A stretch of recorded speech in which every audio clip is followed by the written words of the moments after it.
जय हिंद प्यारे साथियों, स्वागत है आप सभी का आपके अपने यूट्यूब चैनल अमन स्टडी पॉइंट में। साथियों, हाजिर हैं एक महत्वपूर्ण वीडियो के साथ, जिसमें यूपी टेट, सी टेट और सुपर टेट के लिए बाल विकास एवं शिक्षा शास्त्र के महत्वपूर्ण प्रश्नों को देखेंगे।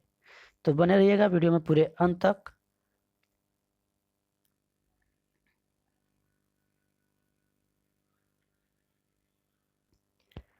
तो साथियों, आ चुके हैं हम अपने पहले प्रश्न पर, और पहला प्रश्न है आपके स्क्रीन पर। समाजीकरण की प्रक्रिया में कितने चरण होते हैं? तो समाजीकरण की प्रक्रिया में 3 चरण होते हैं, जिसमें पहला है समाज के नियमों को सीखना, और अगला है समाज के नियमों के अनुरूप व्यवहार करना, और तीसरा है सामाजिक अभिवृत्तियों का विकास। तो ये है समाजीकरण प्रक्रिया में 3 चरण। चलेंगे अगले प्रश्न पर। अगला प्रश्न देखेंगे। स्क्रीनशॉट आप लोग लेना चाहते हैं तो ले सकते हैं। और आपको बता दें कि जो यूपी टेट का जो प्रैक्टिस सेट है आपका क्यों नहीं आया है, तो उसमें जो डिवाइस है उसमें थोड़ी सी दिक्कत आ गई है। तो थोड़ा सा आप लोग दिक्कत को समझने का प्रयास करेंगे, मैनेज करेंगे। जैसे ही डिवाइस सही हो जाता है और रिपेयरिंग के लिए वो सर्विस सेंटर में दे दिया गया है, जैसे ही सही होगा आपके यूपी टेट के प्रैक्टिस सेट चालू हो जाएंगे। अगला प्रश्न है, शिशु के मस्तिष्क का वजन कितना होता है? तो शिशु के मस्तिष्क का जो वजन होता है 350 ग्राम होता है।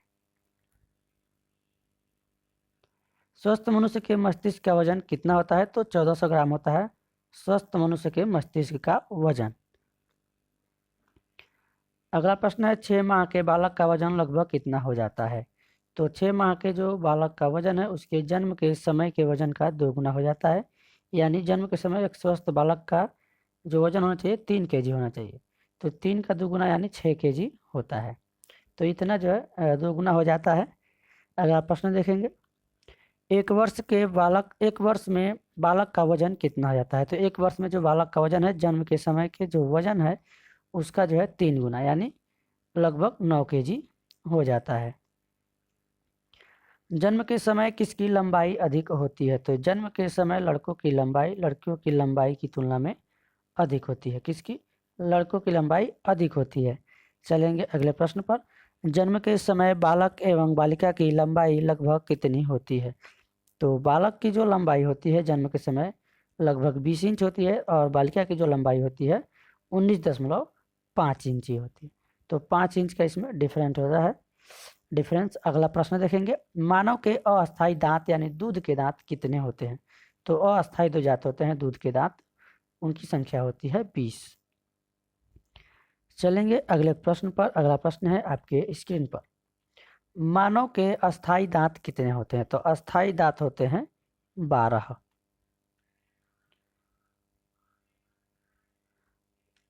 अगला प्रश्न देखेंगे। किशोरावस्था में कितने दांत आते हैं? तो किशोरावस्था में 4 दांत आते हैं। इन्हें अक्ल की दाढ़ भी कहते हैं। अगला प्रश्न है, बुद्धि का संज्ञानात्मक सिद्धांत किसने दिया है? तो संज्ञानात्मक सिद्धांत दिया है पियाजे ने। बुद्धि का संवेगात्मक विकास का सिद्धांत किसने दिया है? तो ये दिया है संवेगात्मक विकास का सिद्धांत गोलमैन ने। अगला प्रश्न देखेंगे। बुद्धि की का संरचना सिद्धांत किसने दिया है? तो ये दिया है आइजेक ने दिया है बुद्धि संरचना का सिद्धांत।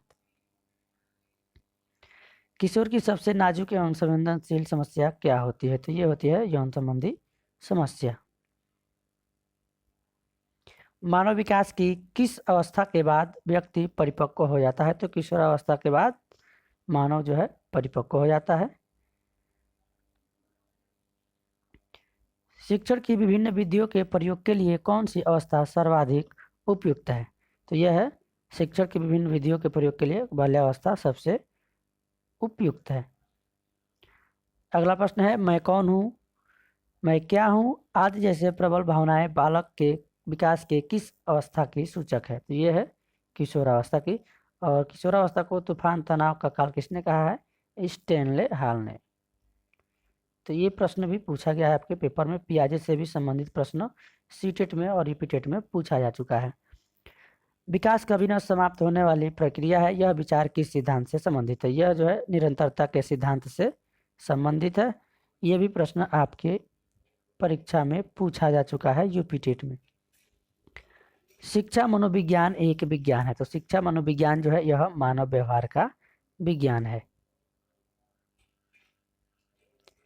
विकास प्राणी में प्रगतिशील परिवर्तन है जो निश्चित लक्ष्यों की ओर निरंतर निर्देशित होता रहता है। यह कथन किसका है? तो ये जो कथन है ड्रेवर का है। तो साथियों, इस वीडियो में बस इतना ही। एकमात्र छोटे से वीडियो में हम लोगों ने 20 प्रश्नों को देखा। तो वीडियो अगर पसंद आया हो तो वीडियो को लाइक और शेयर कर दीजिएगा। चैनल पर पहली बार हैं तो चैनल को सब्सक्राइब कर लीजिएगा इसी तरह के वीडियोज देखने के लिए। धन्यवाद। जय हिंद।